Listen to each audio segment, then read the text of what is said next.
जीवन में जब परेशानियां आती हैं तो उसके बाद में शांति का मार्ग भी जरूर आता है। तो जरूर इस चीज में भगवान पर विश्वास रखें। दादाजी के सुनहरे बोल के पॉइंट्स पढ़ रहे हैं। 190 89 तक हो गया था, 89 शुरू करना था। 189 से अशांत मन से विचार मत करो। 90 सब में भगवान देखने की प्रक्रिया से साधक को तत्काली आनंद अनुभव होता है। नेक्स्ट है, मुझे अनुगामी नहीं चाहिए, क्योंकि यदि पीछे चलोगे तो सत्य को छोड़ दोगे। 192 सत्य का कोई मार्ग नहीं है।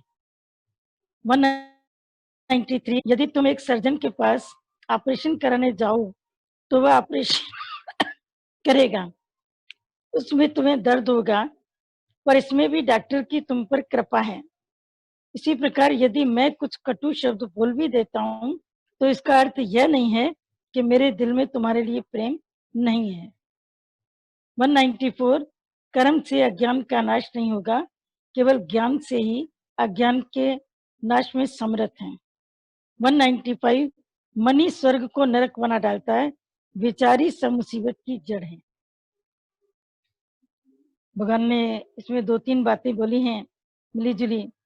पहला तो बोला कि अशांत मन से कभी विचार मत करो। अशांत मन से अगर तुम कभी भी साथ में बैठ के कोई डिस्कशन करोगे, डिसीजन लोगे, वो सदैव गलत डिसीजन होगा। जैसे क्रोध में आए हुए व्यक्ति, पागल व्यक्ति, शराब किया हुआ व्यक्ति कभी भी डिसीजन सही नहीं ले सकता। क्रोध में व्यक्ति डिसीजन जो भी देता है इतने रॉन्ग होते हैं। कितनी सुंदर दादाजी ने बोला, बात बताई कि रावण का सब कुछ खत्म हो गया पर रावण कहीं पर भी मुड़ा नहीं। लकड़ी टूटेगी टूटेगी, पर टूट करके उसको क्या मिला? रावण का भी सब कुछ खत्म हो गया। जब मंदोदरी उसको अंत में कहती है कि आप मेरे सुहाग हो, सिर्फ आप बच जाओ, बाकी सब तो चले गए, केवल आप।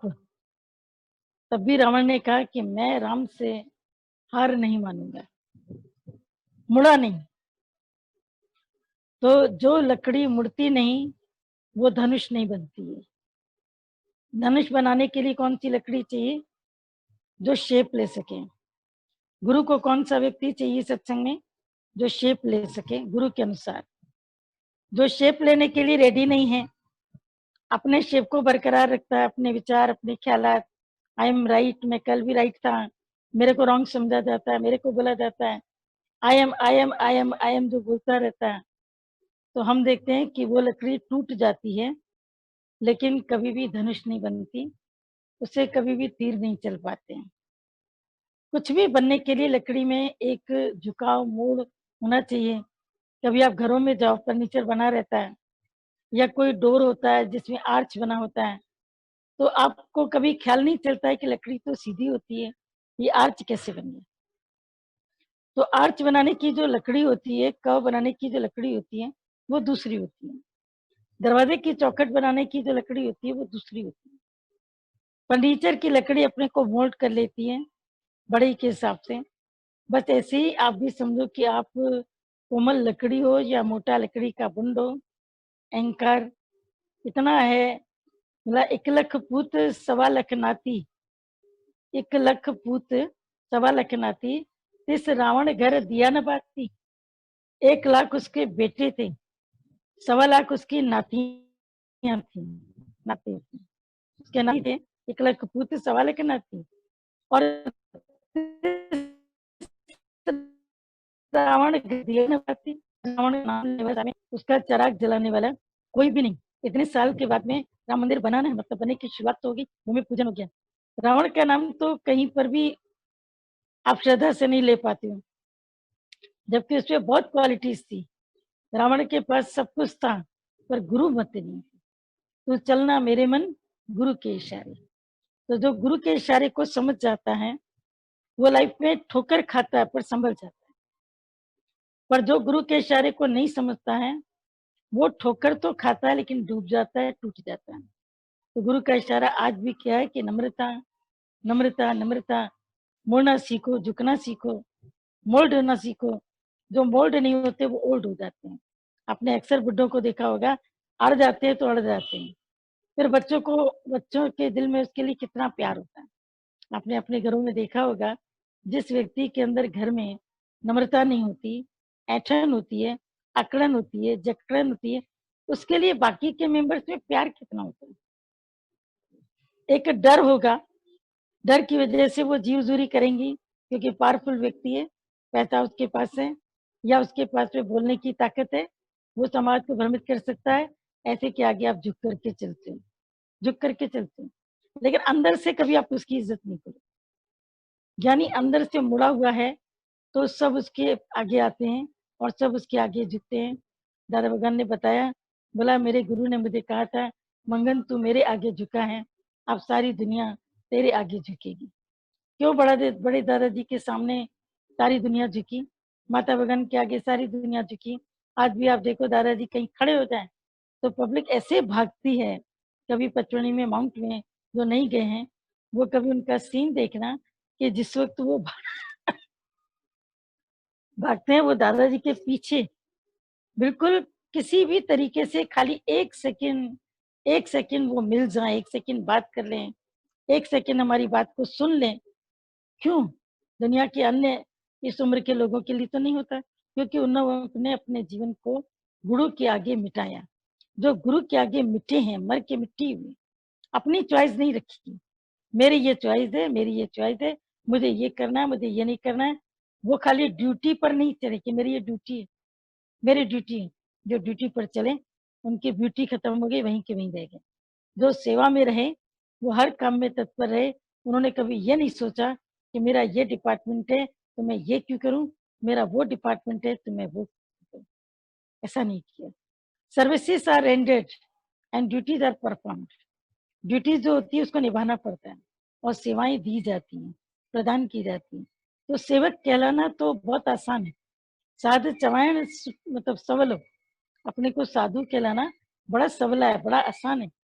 पर अपने को साधना, साधन कम दुहेलो, अपने को साधना, नियंत्रण में रखना गुरु की आज्ञा में, गुरु की खुशी में, जिसमें गुरु खुश हो, जिसमें गुरु जैसा गुरु कहे, जैसा बात बोले।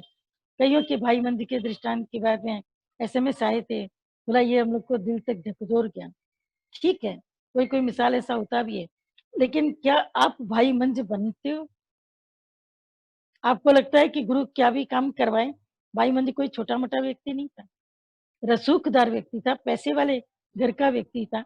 लेकिन जब गुरु की शरण में आया, तो लकड़ियाँ काटना, गुरु का भोजन बनाना, आग जलाना, ये सब काम करना, न जाने कितनी बार उसका हाथ जला होगा, कितनी बार रोटी जली होगी, पर कभी उसने उफ़ करी क्या? तो जो सच्चा भक्त होता है, वो गुरु के कार्य में उसको कभी विश्राम की ज़रूरत नहीं पड़ती। वो तो लग लगा।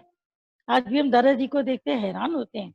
हम लोग को कभी-कभी लगता है सुबह का सत्संग हो गया, फिर मैं फ़ोन आता है कि अभी दोपहर का ज़ूम है। नहीं हो पाता है, कभी किसी कारणवश या कोई किसी को टाइम दे दिया मिलने का, कहीं खुद जाना है या कहीं खुद का अपना कोई बहुत ज़रूरी फ़िज़िकल कोई वर्क है, तो लगता है कि वहाँ पर वो समय कट जाता है, वो सत्संग का पीरियड उतना वो कट जाता है। पर गुरु को हम देखते हैं कि कैसे वो पूरा टाइम जागरूक होकर के सबके साथ बैठे। अभी भी अहमदाबाद में कम से कम उन्होंने 12 ज़ूम के सत्संग किए, 12 कम से 10-12 तो किए ज़ूम पर। फिर जो सत्संग के डेज़ है शेड्यूल ट्यूज़डे ये sorry Thursday and Sunday plus जो बड़े दिन जन्माष्टमी एंड 15 अगस्त। आप ही बताओ कि गुरु ने कहाँ विश्राम किया? कहाँ पर विराम लिए? कहाँ पर कॉमा लिया? कॉमा माने विराम। कहीं पर कॉमा लिया है, कहीं पर विश्राम किया है। वो चलते, चलते, चलते, चलते, चलते कैसा शरीर है, जिससे इतना काम लेना भी नहीं चाहिए, डॉक्टर सब मना करते हैं। क्या उनकी एज है? अपनी एज देखो, उनकी एज देखो। कभी अपने ऊपर कभी-कभी शर्म भी एक आना चाहिए कि हमारी एज और गुरु की एज में कितना फ़र्क है। गुरु आज भी हमसे डबल, ट्रिपल, 4 गुना, 10 गुना, 100 गुना ज़्यादा काम कर रहे हैं। एक टाइम सत्संग सुन कर के थक जाते हैं, बस हो गया, that's all. For me that's all. शाम का सत्संग आप नहीं आते ना, तो हम भी नहीं सुनते। आप आएँगे, तो हम सुनेंगे। ये शर्त है, ये शर्त है। किसी के भी मुख से गंगा बहती है ज्ञान की। हर एक व्यक्ति जो भी चुने गए हैं, रखे गए हैं, सत्संग करते हैं, कोई कहीं करता है, कोई कहीं करता है, कोई कहीं करता है। तो यदि उनको सत्संग का कार्य दिया जाता है तो तुम अपना नेट ऑफ करके बैठ जाओगे, आज मेरे को सत्संग नहीं सुनने का है, मेरा तो केवल जितने दिन आप करते हैं ना, हम सिर्फ उतने दिन सुनते हैं। एक ने बोला कि बाकी का सत्संग सुनने से मन विक्षिप्त होता है, क्योंकि उसके कर्म दिखने लगते हैं। ये ऐसा कहता है, करता तो नहीं। तुम्हें किसने कहा कि तुम किसी के कर्म देखो? अपनी आंखें बंद रखो। दूसरों को जज करोगे, तुम भी जज किए जाओगे। तुम माफी दोगे, तुम माफ कर दिए जाओगे। अब तुम बताओ, तुम अपने लिए क्या चाहते हो? दारा जी ने एक बहुत अच्छा एक दिन बात बताई थी कि एक जज था, अब फैक्ट थी या केवल पढ़ी हुई थी, I don't know this thing, कि एक जज था, उसके बेटे से कोई बहुत बड़ा कोई जुर्म हो गया, कोई कत्ल हो गया किसी का। तो कत्ल हो गया तो लगभग लगभग साक्ष्य, गवाहियां जो मिल रही थी, वो जज के बेटे को पूरा सिद्ध कर रही थी, और जज समझ रहा था कि इन सब में मेरा बेटा गुनहगार है, और जितने भी साक्ष्य उनको भी वकील मिटा नहीं पाया, वो भी जिंदा हैं, उसके हाथों के निशान वगैरह वगैरह सब चीजें। तो जज ने क्या किया कि सुप्रीम कोर्ट में जाकर के एक बहस कर, जज ने सुप्रीम कोर्ट में एक बहस डाली, अपना एक पेपर डाला, एक अर्जी डाली, रिक्विजिशन। उसमें लिखा था कि अगर कोई भी व्यक्ति किसी का मर्डर कर दे तो उसे आजीवन कारावास की सजा तो दे दो, लेकिन उसको फांसी नहीं देनी चाहिए। तो जो सुप्रीम कोर्ट का जज था वो उससे पूछता है कि अभी तक तुमने कितनों को फांसी की सजा लिखी है अपनी कलम से, ये अचानक कानून क्यों चेंज करें? तो सुप्रीम कोर्ट को पता नहीं था, अचानक कानून क्यों चेंज करें, कोई रीजन? बाद में उनको पता लगेगा कि जज का बेटा जुर्म कर चुका है, अब ये किसी तरह उसको कौन सी सजा दिलाना चाहता है? ताउम्र जेल। ताउम्र जेल माने 20 साल तक परिश्रम करते हुए जेल में रहना, और जो पैसा मांगा जाए उस पैसे को भी देना। 20 साल तक कठोर परिश्रम होता है, लकड़ी काटने का, पहाड़ काटने का, दरिया बुनने का, जितनी दरिया बुन के आती हैं, ये सब जितनी चीजें तुम्हारे पास में हैंडलूम की आती हैं, खादी वर्क आता है, ये कहाँ से आता है? ये कैदियों से आता है। कैदियों से खादी को बैठ करके बुनते हैं, उनको खाली बैठने नहीं दिया जाता है, उनके पीठ पे कोड़े बरसाए जाते हैं, चल काम कर, चल काम कर, ये खुदाई करनी थी, ये करना था, उनको लगाए रहते हैं, लगाए रहते हैं, लगाए रहते हैं। तो कैदी भी काम करते हैं, ताउम्र कैद की सजा दे दो। जज ने सोचा उससे तो मैं छुड़ा लूंगा, क्योंकि उसमें भी कुछ ऑप्शंस होते हैं, अगर किसी का चरित्र अच्छा होता है, व्यवहार अच्छा होता है, तो उसकी सजा को कम कर दिया जाता है। बोला वो तो मैं कर दूंगा, लेकिन अगर इसको हमेशा की फांसी लग गई तो क्या हो? तो जब सुप्रीम कोर्ट के जज को पता लगा तो उसने बोला कि जब तुम्हारे अपने ऊपर आई है तो तुम कानून बदलना चाहते हो, और जब दूसरों के ऊपर बात आ रही थी तो ठीक है। तो मनुष्य की जो ये सोच होती है ना, कि अपने वालों के प्रति उसका अलग कानून है और दूसरों के प्रति उसका अलग कानून है, उस चीज को ऑब्जर्व करो, उस चीज को ठीक करो। एक माता जी थी, किसी से मिली, अब आजकल सासें तो मिलती जुलती हैं, तुम्हारी बहू कैसी है, तुम्हारी बेटी कैसी है? मेरी बहू तो निकम्मी है, सुबह उठती नहीं है, चाय मेरा बेटा बना कर देता है, पोता अपने आप ही स्कूल तैयार होकर के जाता है, वो कुछ भी काम नहीं करना चाहती है, वो ऐश करना चाहती है। आखिर उसने पूछा तुम्हारी बेटी कैसी है? बहू के लिए तो तुमने बता दिया, तुम्हारी बेटी कैसी है? बोला वो तो बहुत सुखी है, मेरा दामाद इतना अच्छा है, सुबह की चाय बनाकर मेरी बेटी को देता है, अपने बेटे को खुद ही तैयार करके स्कूल भेज देता है, खाने में भी इतनी इसकी डिमांड्स नहीं है, कभी कभी तो सब्जियां बाहर से लेके आता है, कभी कभी ये लोग होटल्स में चले जाते हैं, इनके इवेंट्स होते ही रहते हैं, कभी कहीं जाते, कभी। जब बेटी का पति वो काम कर रहा है तो वो पसंद है, पर जब अपनी बहू कर रही तो वो पसंद नहीं। तो ये जो नियम चेंज हो जाते हैं, बदल जाते हैं, जो प्रिस्क्रिप्शन तुम्हारे बदल जाते हैं, इसका मतलब है ये जो परसेप्शन तुम चेंज करते हो किसी व्यक्ति विशेष के लिए, तो या तो वहां पर बहुत ममता होती है, और या वहां पर तुम्हारा बहुत अंदर का वो चीज है कि ये चीज ऐसी होनी चाहिए, ये चीज नहीं होनी चाहिए। तो इसीलिए सिर्फ हमेशा अपने को कभी भी जब तुम क्रोध में हो तो कोई निर्णय मत देना, क्योंकि क्रोध के निर्णय कभी भी सही नहीं होते। सब में भगवान देखने की प्रक्रिया से साधक को तत्काली आनंद अनुभव होता है। अगर तुम चाहते हो कि मुझे इंस्टेंट प्लेजेंट, जो हमारा प्लेजर है, जो हमारा आनंद है, ब्लिस है, एवरलास्टिंग ब्लिस है, वो इंस्टेंट मिले, क्योंकि आजकल का जमाना इंस्टेंट है। पहले इडली के लिए कितना सामान भिगो के रखते थे, ये करना है, ये करना है, अब इडली का पाउडर बना हुआ मिल जाता है। अभी और किसी इसमें तुम चले जाओ, शायद गुजरात में या महाराष्ट्र में, वहां तो तुम्हें इडली का पूरा घोल तैयार मिल जाएगा। केवल घर आकर के तुम्हें अपना मसाला मिक्स करके तुमको इडली के सांचे में डालना पड़ेगा। इंस्टेंट, हर चीज इंस्टेंट। रसगुल्ले वैसे बनाओ, गुलाब जामुन कितना मुश्किल है, अगर तुम्हें उसका पूरा अगर रेसिपी सहित अगर कुछ मिल जाता है बनाने में कितना आसान है।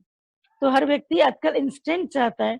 तो अगर तुम चाहते हो कि मैं इस रास्ते पर इंस्टेंट आगे बढ़ूं, तो एक काम को सिर्फ तुम ध्यान रखना कि सब में भगवान देखने का भाव शुरू करो। इंस्टेंट खुशी, आनंद, इंस्टेंट आनंद, जो सुख आए फिर नहीं जाए उसका करो विचार। जो सुख आता है पर जाता नहीं, उसका तुम विचार करो। और जब तुम ऐसा विचार करोगे तो तुम्हारा मन सदैव स्वस्थ और प्रसन्नचित रहेगा। आगे के पॉइंट ये स्वामी रामतीर्थ की है, मुझे अनुगामी नहीं चाहिए, क्योंकि यदि पीछे पीछे चलोगे तो सत्य को छोड़ दो। दो तरह के लोग होते हैं, एक होते हैं फॉलोअर, एक होते फ्रेंड्स। अनुगामी और सहगामी। फॉलोअर माने पीछे पीछे चलने वाला, और सहयोगी साथी माने साथ साथ चलने वाला। तो स्वामी रामतीर्थ ने अपनी बुक में लिखा है, I don't want the followers, मुझे अनुगामी नहीं चाहिए। क्योंकि जो व्यक्ति तुम्हारे पीछे खड़ा है, तुमने आगे कोई बात करी तो वो पीछे वाला व्यक्ति हो सकता है पूरी बात को न सुन पाए, आधी सुने आधी न भी सुने, कोई बड़ी बात नहीं। पर जो तुम्हारे साथ चल रहा है, जो तुम्हारे अंग संग तुम्हारे साथ में बैठा है, वो तुम्हारी एक एक बात को समझता है। तो ऐसे ही ईश्वर के रास्ते पर भी अनुगामी फॉलोअर्स, हम तो बस केवल गुरु के पांव छूते हैं, जब मिल जाए तो हाथ जोड़ दिया, पांव छू दिया, ये कर दिया, ये कर दिया, बस उसी में तुम्हारी जीवन चल जाती है। ऐसा नहीं, ऐसा नहीं। गुरु को केवल फॉलोअर नहीं चाहिए, मित्र बन करके गुरु के काम को उठाओ। कैसे मित्र? मित्र के घर में शादी होती है, मित्र के घर में कोई बीमारी आती है, मित्र की बेटी की कोई प्रॉब्लम होती है, वो अपना दुख सुख न देख करके उसको साथ देता है। और वो उसको कहता है, अगर उसका घर भी जल जाए और वो कहता है कि मेरा सब कुछ खत्म हो गया, तो सामने का दोस्त उसको बोलता है, मैं हूं ना, मैं हूं ना, सब कुछ कहाँ खत्म हुआ, अभी मैं हूं। और जब तक मैं हूं, तुमको कुछ भी सोचने की जरूरत नहीं, जो मेरा है वो सब तेरा। ये मित्र का काम होता है। तो जब हम गुरु के साथ चलते हैं तो इस रास्ते पर भी केवल गुरु को तुम्हारे फॉलोअर्स नहीं चाहिए कि प्रणाम गुरु जी, चरण स्पर्श गुरु जी, दंडवत प्रणाम गुरु जी। अब दंडवत प्रणाम किया, पर कभी समझा कि दंडवत का मतलब क्या है? जो अपनी मैं को दंड दे, अपने अहंकार को पनिश करे, उसका दंडवत प्रणाम कहा जाता है। खाली यूं आकर के झुक गए, लंबा लेट हो गए, पाँव छू रहे, आज तो होली, आज तो पैर छूना है, आज तो दिवाली, आज तो आशीर्वाद चाहिए, आज तो गुरु पूर्णिमा। यूपी में तो मार है, पैर छूने की मार है। जैसे अंदर में पैर छूने की एक आदत है, क्योंकि घरों में ऐसा सिखाया गया है। गलत वो भी नहीं है, पर सत्संग के हिसाब से जो गुरु के चरण जब छुए जाते हैं तो उसमें बहुत सी बातें, शास्त्रों में तो लिखा गया है कि व्यास पीठ को टच नहीं करना चाहिए, व्यास पीठ के 3 फीट आगे तक प्रणाम करना चाहिए, 3 फीट की दूरी पर। अभी तुम देखो, इस समय भी कोरोना का पीरियड है, कोई बोले हमें तो दादाजी के साथ फोटो खिंचाना है, हमें तो उनके साथ खड़े होना है, हम तो उन्हीं के साथ बैठ करके केक काटेंगे। अरे ये तुम्हारा पीरियड कौन सा है, कौन सा समय? इस समय तुम्हें एक डिस्टेंस को मेंटेन करके चलना है, लेकिन मन से नजदीकी चाहिए। मित्र माने मन से नजदीकी है। तो ये मन से नजदीकी जब हम रखते हैं गुरु से, तो गुरु के भाव को जानते हैं। एक मिसाल गीता भगवान ने बहुत पहले पत्र में लिखा था, पुराने कई लोगों का सुना होगा, कि जो घोड़े सवार होते हैं वो घोड़ों को चुनते हैं। इसमें घोड़े की जब रेस होती है, हॉर्स रेस, तुम सबको पता होगा। अभी आजकल तो आईपीएल का तुम्हारा हो गया जमाना, पहले समय में लोग घोड़े और घोड़ियों पर दांव लगाते थे। उनकी घोड़ियों के नंबर होते थे या घोड़ों के नंबर होते थे, भाई 1 2 3 4 5। वो किसी घोड़ी को जैसे परचेज कर लेते थे, भाई 6 नंबर की घोड़ी मैंने परचेज करी, अगर ये जीत गई तो इतना पैसा तुमको मिलेगा, अगर हार गई तो इतना पैसा तुमको देना पड़ेगा। ये एक तरह से सट्टेबाजी का खेल होता था। तो वो घुड़सवार जब घोड़े चुनने जाता था, तो उसमें 3 तरह के घोड़े होते हैं। एक घोड़े ऐसे होते हैं जो मालिक की लगाम की परछाई जमीन पर देखते हैं और समझ जाते हैं मेरा मालिक क्या कह रहा है। लगाम की परछाई देखते हैं जमीन पर, चाबुक उसको चाबुक कहते हैं। चाबुक की परछाई केवल जमीन पर पड़ती है, तो वो समझ जाते हैं कि मेरा मालिक क्या चाहे। और दूसरे इस किस्म के होते हैं कि थोड़ी सी लगाम खींचो, थोड़ी तकलीफ मिलती है तो समझ जाते हैं, और तीसरे ऐसे होते हैं जिन पे कोड़े पर कोड़े बरसाओ तब भी वो नहीं सुनते। तो वो ये देखते हैं कि कौन सा घोड़ा अपने मालिक का फॉलोअर है, वो मेरी बात को जल्दी समझ पाएगा कि मैं उसको रोज उसको समझाता रहूंगा, तुझे तेज दौड़ना है तो ये तेज दौड़ेगा, खिलाऊंगा पिलाऊंगा, मैं इसकी पूरी सुरक्षा करूंगा। 1 महीना 2 महीना उनको ब्रेक मिलता है, वो घोड़े के लिए अपना सब कुछ अपनी तरीके से करते हैं। तो साथ चलने में गुरु के बहुत मुश्किल है, कभी गुरु डांटेगा, कभी पीटेगा, कभी समझाएगा, कभी कुछ कहेगा। फॉलोअर को वो क्या कहेगा, आओ सुनो, बैठो, जमीन पे बैठे हो, कुर्सी पे बैठे हो, सत्संग सुनो, जाओ। उसके बाद तुमने क्या किया क्या नहीं किया कुछ पता नहीं। लेकिन जो फॉलोअर बनेगा, साथ रहेगा, तो उसकी गलतियां पकड़ में आती है। जब उसकी गलतियां पकड़ में आती हैं तो गुरु उसको बोलेगा, अगर नहीं सह पाएगा तो भागेगा, और अगर समझेगा कि ये काम गलत हो रहा है, उसको वो ठीक करेगा। बस इतना जब तुम्हारे भीतर में समझ आ जाती है कि हमें हर चीज में गुरु का सहयोगी बनकर चलना है। जैसे कल मेरा भगवान भी दिल्ली वाला जब था परसों जूम, तो कह रहे थे साथी हाथ बढ़ाना, एक अकेला थक जाएगा, मिलकर बोझ उठाना। तो जब मिलकर बोझ उठाने की बारी आती है, हमारा कोई काम थोड़ी, सत्संग हमारा थोड़ी, जिनका सत्संग है वो जाने, वो कर, हमें जो कहेंगे वो हम करेंगे। तुमने गुरु ने कहा तुमने किया, ये तो एक नौकर भी करेगा, नौकर भी करेगा। तुमने किया तो कौन सा बड़ा काम किया। जब तुम्हें अपने आप से समझ में आवे कहाँ मेरी जरूरत है, वहां पर मुझे जाके स्वयं पहुंच जाना चाहिए, किसी के कहने की जरूरत नहीं होनी चाहिए, खुद ब खुद तुम उस काम पर लग जाओ। ये होता है गुरु का साथ निभाना। गीता भगवान कैसे दादा भगवान के साथ रहे, फिर दादा भगवान कैसे गीता भगवान के साथ रहे, माता भगवान कैसे सब एक दूसरे के साथ साथ चलते रहे। आज मीरा भगवान को तुम श्याम भगवान के साथ देखते हो, कोई कदम पर तुमने देखा हो कि वो 10 मिनट भी देरी से आए, तो भी वो ऐसा शायद ही कभी होता, शायद कभी होता, शायद। पूरे काम में जैसे दादाजी बैठे ऐसे मीरा भगवान बैठे हैं। नहीं तो स्त्री शरीर में फर्क होता है, थकावट होती है, बहुत सारी बात, लेकिन वो कहीं पर थकावट में तुम्हें बताते हैं कि हम थके। जो कार्य करते हैं वो थकते हैं, जो सेवा में होते हैं वो कभी नहीं थकते। ये सेवाधारी की पहचान है। तो तेरी सेवाधारी बनना, अनुगामी नहीं सहगामी बनना। सत्य का कोई मार्ग नहीं है, न सत्य का कोई मार्ग नहीं। लाभ तो हमेशा बोलते हैं ज्ञान मार्ग है, कर्म मार्ग है, ये मार्ग है, फिर सत्य का कोई मार्ग नहीं। एक्चुअली ये जो सत्य होता है वो हवाई जहाज की तरह होता है। हवाई जहाज कैसे, निर्धारित रेल की पटरियों पर नहीं चलता है।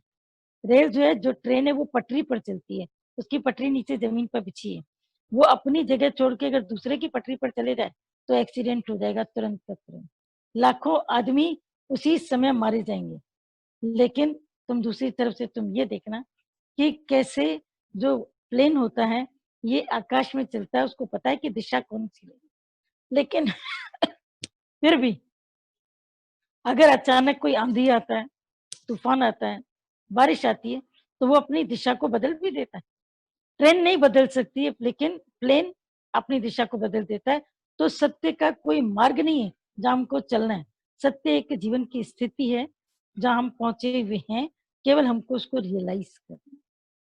तुम अपने नाम के लिए लोगों को बोलो, मैं इससे मिलना चाहता हूँ, मेरे इससे मुलाकात कराओ, मेरे इससे बातचीत कराओ, पर कोई व्यक्ति तुम्हें कहता है वो तुम ही तो, और जब तुम ही तो तुम उससे क्या बात करोगे। एक लड़के के कमरे में बहुत राजकुमार था, वो तो लड़की का एक फोटो लगा था, बहुत सुंदर राजकुमारी थी। जब बड़ा हुआ तो माँ बाप ने उसको शादी के लिए प्रेशर डाला, तुम्हारा टाइम हो गया। बोला मेरे कमरे में जिस लड़की की तस्वीर लगी है ना, वो लड़की पहले तो छोटी थी, मैं सालों से इस तस्वीर को देख रहा हूँ, 20-22 साल से मैं इस तस्वीर को देख रहा हूँ। तो वो लड़की भी अब इतनी बड़ी हो गई होगी 20-22 साल पहले। मेरे को शादी इसी लड़की से करनी है, मैं और किसी से नहीं करूंगी। मैं इसे रोज देखता हूँ, रोज निहारता हूँ, रोज देख देख के प्रसन्न होता हूँ, कितनी खूबसूरत है, कितनी प्यारी है, क्या तो उसके नैन नक्शे हैं, क्या तो उसकी मुस्कुराहट है, क्या तो उसकी आईज है। मुझे शादी करनी है तो इसी से करनी है। अब राजहट, बाल हट, स्त्री हट, ये 3 तो पता ही है। जिद, हट माने जिद। अगर राजा किसी बात की जिद करे, अगर स्त्री किसी तरह की जिद करे, और अगर बच्चा कोई जिद करे, तो वो जिद से नीचे उतरना बड़ा मुश्किल। हट, एक होती है बात को कहना, एक होता है हट करना। नहीं, ये करना है, नहीं, ये होना चाहिए। राजा भी परेशान, बोला कहाँ इस लड़की को ढूंढे, कब से यहाँ तस्वीर लगी है, मुझे कुछ नहीं पता है, मुझे कुछ याद नहीं है। दरबानों से पूछा, वजीरों से पूछा, इस बीच में कितने लोग तो बदल चुके थे, कितने दरबान बदल गए, कितने द्वारपाल बदल गए, कितने लोग बदल गए, तो कैसे पता करें कि कौन सी लड़की। आखिर सोचा कि इसके पीछे देखें कि कहाँ के फोटोग्राफ जो ये कहाँ का बना हुआ है, कौन सी जगह का है, किस जगह पर इसको शूटअप किया गया है, उस जगह का नाम पता करें।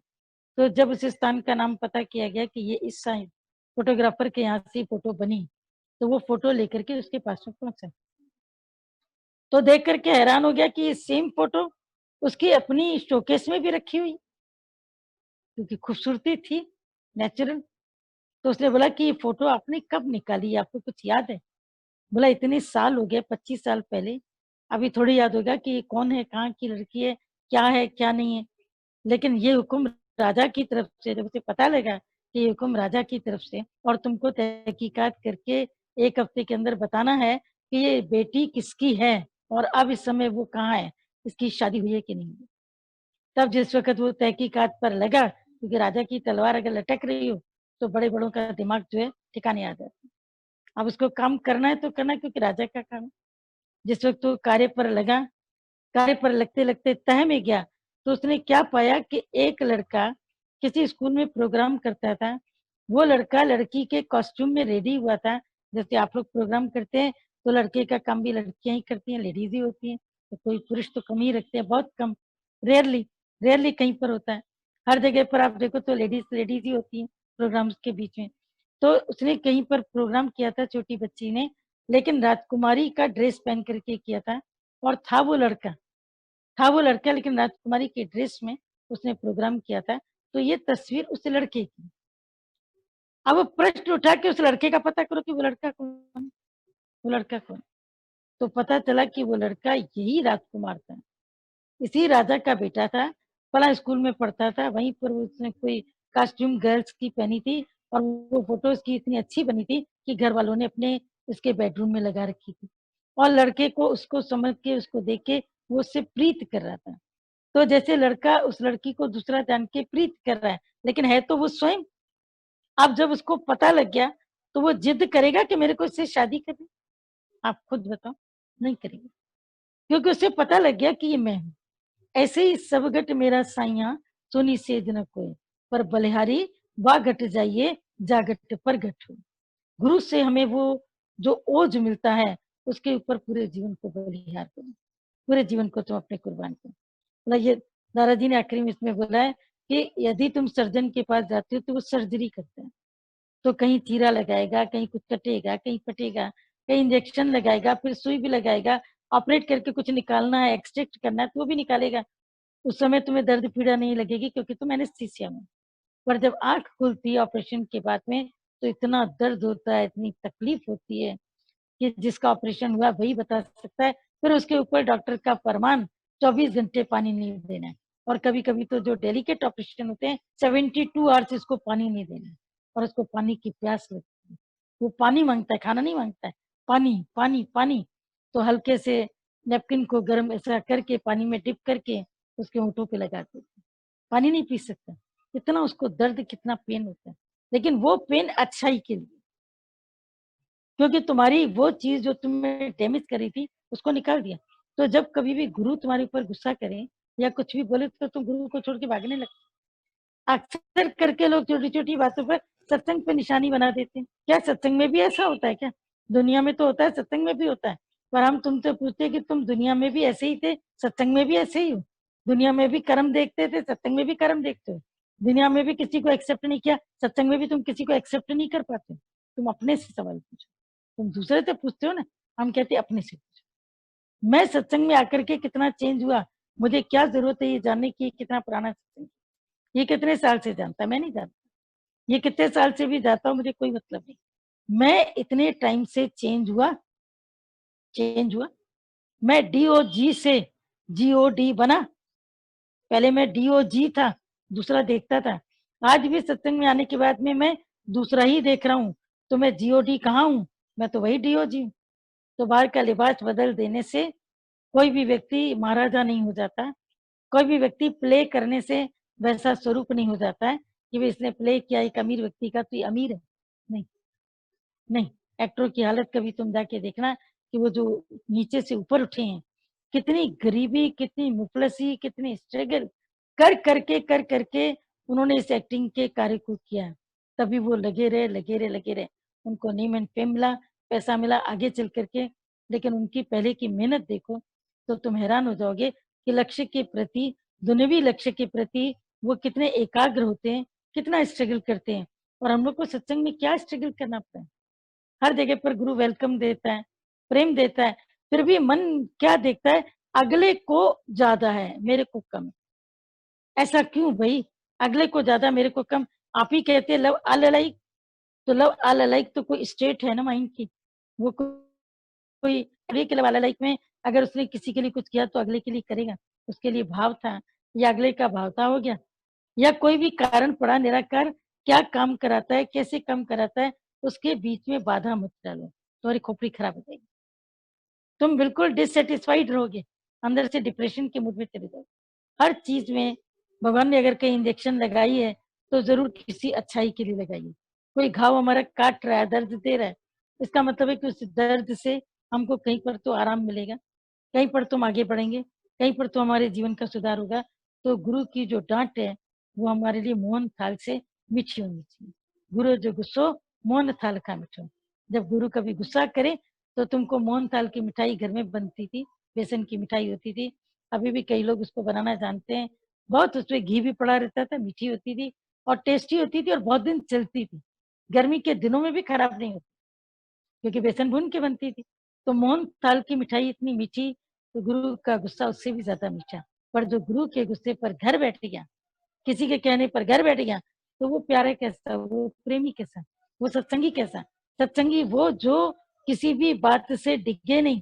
तुम नौकरी में कितनी तुम्हारी प्रॉब्लम्स आती हैं, आपस में दोस्तों के बीच में, ऑफिस के अंदर, ऑफिसर और तुम्हारे बीच में, क्लर्क और तुम्हारे बीच में, जो भी तुम्हारे जितने लोग हैं उनके तुम्हारे बीच में कोई ना कोई बात आती है। तो क्या छोटी छोटी सी बात पे तुम नौकरी छोड़ देते हो? और अगर छोड़ देते हो तो बेवकूफी करते हो। अचानक गुस्से में छोड़ दी, दूसरी नहीं मिली, डिप्रेशन में चले गए। मैं तो किसी काम का नहीं, मैं तो कुछ कर नहीं सकता, मैं तो ये नहीं कर सकता। घर में खाली बैठेगा, नहाएगा 12 बजे, उठेगा 1 बजे, ये सब उसकी जीवन बनेगी। तो क्यों नौकरी तुमने छोड़ी भाई? किससे पूछ करके छोड़ी? क्योंकि वहां तुम सह नहीं पाए। तो जैसे टके पैसों की बात में तुम नौकरी नहीं छोड़ते, कितनी भी डांट पड़ती रहती है बॉस की, वहां पर रोलोगे अंदर, बाहर आकर के मजाक में उड़ाते, बाहर आकर के मजाक में उड़ा दोगे। हम ही लोग जब जॉब करते थे कितनी बातें होती थी, बाहर आकर के बोलते थे boss is always right, whether is a monkey. धीरे से बोलते थे, वेदर इज अ मंकी और इज अ डोंकी। अगर वो मंकी है तो, अगर डोंकी है तो, लेकिन boss is always right. Boss को कभी ना नहीं कहो। तो इतनी बातें होती थी, तो नौकरी कोई छोड़ के थोड़ी बैठते थे। हर जगह तुम एडजस्टमेंट करते हो, लेकिन सत्संग में तुम एडजस्ट नहीं करते। कब, क्यों, कहाँ, question answer, question answer, question. मन कितना तुम्हारा ऐसा हो जाए, बिल्कुल भीग जाए हर बात में, कि हर बात में मेरी भलाई है, मैं बन रहा हूँ, मैं पक रहा हूँ, मैं पच रहा हूँ। तो जब भी गुरु डांटे तो गुरु से दूर नहीं भागना, क्योंकि शेर का बच्चा शेर की दहाड़ से कभी नहीं डरता। शेर जब किसी जानवर को ले आता है, उसकी चीर फाड़ करता है, तो शेर का बच्चा सामने खड़ा होता है। वो अपने पिता की इन हरकतों से डरता नहीं, बल्कि सीखता है। ऐसे ही गुरु के साथ साथ में तुम रहते हो, गुरु की बातें सुनते हो, बातें देखते हो, उनसे सीखो। उनसे कभी भी अपने को डाउन नहीं करो, हमारे साथ ऐसा, मेरे साथ ऐसा, उसके साथ, किसी के साथ क्या भी हो रहा है, कभी भी देखो ही नहीं, किसी को भी नहीं देखो। कभी कभी हम लोग पचमढ़ी या माउंट पे होते, अपने ही लोग कभी कहते हैं, अरे ये व्यक्ति निकल गया आपके साथ में ऐसे क्रॉस करके, इसने आपको देखा तक नहीं, बात भी नहीं की। मैं कहा तुम कब देख लेते हो, हमें तो कोई दिखता ही नहीं, और सचमुच में नहीं दिखता। कोई विश करे नहीं करे, बोले नहीं बोले, अपोजिट बोले, जो करना है जाओ, जा करके करो, खुले दिल से करो, छुट्टी। हम क्यों तुम्हारे कर्म के बीच में जाएं? तुम्हारा प्यार है तो हमारा भी प्यार है। अगर तुम्हारे भीतर में प्यार नहीं, खलिश है, तो तुम अपनी खलिश का कारण खुद जानो। बैठोगे, बात करोगे, हो सकता है दूर हो जाए। और अगर तुम हेट करते हो, हेट्रेट देते हो, तो हम उस चीज के खरीदार नहीं, घृणा के खरीदार नहीं, तुम्हारी जेलसी नफरत के हम खरीदार नहीं। तो इसमें जब तुम मजबूती से अपने पाँव जमीन में तुम गाड़ोगे, तो किसी की परवाह तुमको नहीं। मस्त रहा मस्ती में, आग लगे बस्ती में। ऐसी मस्ती में आ जाओ कि पूरी बस्ती में आग लग रही हो ना, तभी तुमको कोई फर्क नहीं पड़े। आज के पॉइंट है, कर्म से अज्ञान का नाश नहीं होगा, ज्ञानी अज्ञान के नाश में समर्थ है। मन ही स्वर्ग को नरक बना सकता है। जो मनुष्य के विचार हैं वही स्वर्ग है, जो मनुष्य के ख्यालात खराब है तो वो नरक है। मनुष्य के ख्यालात ही उसको कहां से कहां पहुंचाते हैं। एक एक्सपेरिमेंट किया गया एक ऐसे व्यक्ति पर जिसको फांसी की सजा घोषित हो चुकी थी। तो जैसे साइंटिस्ट होते हैं या साइकोलॉजिस्ट होते हैं, वो एक्सपेरिमेंट्स करते रहते हैं। उन्होंने एक्सपेरिमेंट के तौर पर जिसको फांसी मिलनी थी, उसको ये कहा गया कि तुम्हारा जो फांसी का तरीका है वो बड़ा अद्भुत होगा। बोला क्या? बोला तुम्हारे गले में फंदा नहीं डालेंगे, तुम्हारी आंख पर पट्टी होगी और कोबरा नाग को तुम्हारे पास में लेके आएंगे, उसका डंक लगेगा और तुम उसके डंक से विषग्रस्त होकर के मृत्यु को प्राप्त होगी। अंदर में उसको डर तो लगा, लेकिन मृत्यु तो निश्चित है, चाहे फांसी से मारो चाहे सांप का डंक। और कोबरा नाग सबसे ज्यादा जहरीला होता है, सबसे ज्यादा उसका पॉइजन स्ट्रॉन्ग पॉइजन होता है। बाकी सांप का काटा अगर पानी के भीतर डाल दिया जाए 6 महीने, कहते हैं कि अगर कोई सांप का काटा मर जाए तो उसके देह को जलाना नहीं चाहिए, उसको पानी में डाल देना चाहिए, यानी किसी नदी में डाल के आना चाहिए। वो 6 महीने में हो सकता है 6 महीने के अंदर पानी पानी पानी उसका अंदर का विष सोख ले और उस व्यक्ति का जहर बिल्कुल बाहर आता, ऐसा कहा जाता है। आई डोंट नो कि ऐसा कभी किसी ने प्रैक्टिकल किया या नहीं, जरूर कई बातें प्रैक्टिकल होती होंगी तभी हम लोगों को पढ़ने में आती हैं या सुनने में आती हैं। पर अब यहाँ पर कोबरा नाग से तो बच पाना बहुत मुश्किल है, उसने तो डंक लगाया हमारा। तो जिस वक्त इस पे फांसी का फंदा देने का टाइम था, उसका खत्म करने का टाइम था, इसको उठा करके एक जगह पर खड़ा किया गया, आंख पे पट्टी बांधी गई। बोला कोबरा नाग को छोड़ा जा रहा है, कोबरा नाग आ रहा है, तुम्हारे शरीर के बहुत करीब पहुंच चुका है और ये तुम्हें अब डंक मारेगा, तुम्हें डसेगा और तुम कुछ ही देर के बाद में मृत्यु को प्राप्त होगी। लेकिन एक्सपेरिमेंट ये किया गया था कि उसको कहा गया था कि कोबरा नाग आएगा, लेकिन कोबरा नाग कहाँ से आएगा? जेल में कौन लेकर के आएगा? कोबरा नाग का कोई बंदोबस्त नहीं था, उसको केवल एक आलपिन चिपक गई, एकमात्र आलपिन, आलपिन से आलपिन उसके भीतर में डाली गई। तो जब आलपिन उसको चिपक गई तो उसके बाद में उसने जो दर्द सहा, उसके बाद में उसकी मृत्यु हो गई। तो जितने भी जो एक्सपेरिमेंट करने बैठे थे, बोला कि ये मनुष्य विष से नहीं मरा, लेकिन विष के ख्याल से। विष तो था ही नहीं, एक आलपिन उसको चिपक गई, उसने समझा कि कोबरा ने मुझे डंक मार दिया, अब मेरी मृत्यु है, और वो मृत्यु को प्राप्त हो गई। तो मनुष्य अपने ख्यालों से ही जीता है, ख्यालों से ही मरता है, ख्यालों से ही खुश होता है, ख्यालों से हंसता है, ख्यालों में रोता है, ख्यालों में अकेलापन है, ख्यालों में सबके साथ बैठा है। ये ख्याल तरह तरह के हैं, ये तरह तरह के ख्यालों के बीच में उसकी जिंदगी चलती रहती है।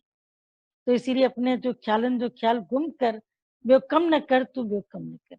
अपने ख्यालों के ख्याल को गुम करो और कोई काम तुम मत करो। जितने ख्याल भीतर में आते हैं उनको खाली जो परमात्मा के सिवा, उन्नति के सिवा, प्रोग्रेस के सिवा जितने विचार हैं उनको बटोरो और बटोर करके उनको फेंक दो। जो विचार तुम्हारी प्रोग्रेस करते हैं, गुरु से तुमको मिलाते हैं, गुरु से तुम्हें दूर नहीं करते हैं और गुरु के नजदीक लेके आते हैं, उन विचारों का संग्रह करो, उनको अपने पास बांधो और उनकी कड़ी से कड़ी मिलाकर जब कभी तुम शक्तिहीन हो जाओ तो उन विचारों का सहारा लो, तो एकदम से तुम अपने को शक्ति पुत्र, सूरज पुत्र के रूप में तुम पाओगे। ठीक है? तो अब ये करेंगे जरूर कि कभी भी अपनी शक्ति को खत्म नहीं करेंगे और कभी भी अपने ख्यालों के द्वारा अपने को मारेंगे नहीं। नहीं तो ख्याल तुमको मारने का कितना बड़ा काम करते हैं। आज तक तो डॉक्टर्स भी कह रहे हैं कि पॉजिटिविटी पॉजिटिविटी पॉजिटिविटी, आज के डॉक्टर कह रहे हैं। हमारे जो पहले के जो सनातन धर्मी लोग थे, उनके अंदर कितनी पॉजिटिविटी होती थी, कितनी जबरदस्त। सुबह उठते ही घर की स्त्रियां उठती थी, वाहिगुरु, राम राम, हरि का नाम, नहाना धोना, पाठ पूजा करना, उसके बाद चौकी में जाना। सुबह उठते ही वो चौकी में नहीं चली जाती थी बिना नहाए हुए, स्नान करके स्वच्छ पवित्र होके पूजा करके फिर ऐसा किचन में जाते थे, रसोई बनाते थे। तो रसोई होती थी उस समय रस भरी, क्योंकि नाम होता था रसोई, रसोई माने रस से भरी। फिर बोलते थे चौका, चौका यानी जो 4 कमरों के बीच में एक है तो उसको चौका बोलते। 4 लोग जहाँ पर आकर के बैठ के खाना खाएं उसको चौका बोलते थे, चौका हो गया। लेकिन आगे चल करके उसका नाम पड़ गया किचन। अभी किचन में क्या होगी? किच किच किच किच किच किच किच। एक ही चीज बनाने के लिए खड़े होते हो तो 2 घंटे लग जाते हैं। बस केवल किचन में लगे हैं तो लगे ही हैं, बस केवल किचन ही किचन है। उसके आगे तुम्हें बाहर पलट कर देखने की जरूरत ही नहीं कि बाहर में क्या करना है। घूम रहे इधर से उधर, इधर से उधर, जैसे चूहा दौड़ होती है ना, इधर से उस कमरे में, उस कमरे में। कितने किलोमीटर चूहा चल जाता है, लेकिन पहुंचता तो कहीं पर भी नहीं। जो लोग किचन प्रेमी होते हैं उनकी ऐसी रेट रेस, पूरा टाइम चलते चलते चलते थक गए, फिर ये हो गया, फिर ये पहुंचे कहाँ। तुम चले तो सही, लेकिन पहुंचे कहाँ, क्योंकि तेरी कोई मंजिल नहीं थी। तो यूं ही चलता रहा पूरे दिन, तो आखिरकार अंत कैसा होगा। तो इसीलिए कोशिश करें कि जितना सत्संग सुनते हैं उसको पूरी तरीके से फॉलो करें, और कभी भी गुरु पर, सत्संग पर, सत्संगी व्यक्तियों पर कभी भी इफ एंड बट न लगाए। उससे पूछ लें तुमने ऐसा क्यों किया। कोई भी पूर्वाग्रह बनाने से पहले क्वेश्चन करना तो तुम्हारा एक अधिकार बनता है कि तुम प्रश्न करो, उससे उत्तर मांगो। उत्तर से संतुष्ट अगर तुम नहीं होते हो तो तुम्हारी मर्जी, पर तुम कोई भी प्रेजुडिस बना दो, कुछ भी अपनी धारणा बना दो। तो इसलिए कोई धारणाएं भीतर में मत बनाओ, वरना ये धारणाएं तुम्हारी आगे की रुकावट बन जाएंगी, तुम्हें सत्संग में आगे बढ़ने से बहुत रोकेंगी, बहुत तुम्हारा सत्संग भी मुश्किल में पड़ जाएगा, अंदर की उन्नति तुम्हारी डाउन हो जाएगी। तो इसीलिए कोशिश करें अपने आप को सब बातों से खाली करें, खाली करते जाएं, करते जाएं, करते जाएं। तो खाली होना ही पात्र की निशानी है। पात्र माने खाली, बर्तन माने खाली। जिसको गुरु नानक साहब ने बोला, भांडा भाव अमृत तित डाल। भांडा, भांडा माने बर्तन, बर्तन का भाव, बर्तन में क्या भाव है कि जो कुछ मेरे में डालोगे मैं उसको समेटूंगा, अपनी स्थिति के हिसाब से मैं समेटूंगा, अपनी कैपेसिटी के हिसाब से मैं उसको समेटूंगा। तो भांडा भाव अमृत तित डाल, जिसका भांडा भाव होता है उसमें अमृत को रखो तो वो पड़ जाता है। तो इसीलिए तुम भी भांडा भाव रख करके चलोगे तो जरूर प्रोग्रेस हो ही रही है सबकी, आगे भी होती रहेगी। मुलाकातें फिर होंगी जल्दी, कहाँ होंगी, कैसे होंगी ये तो नहीं पता, पर सब होता रहेगा। चलिए।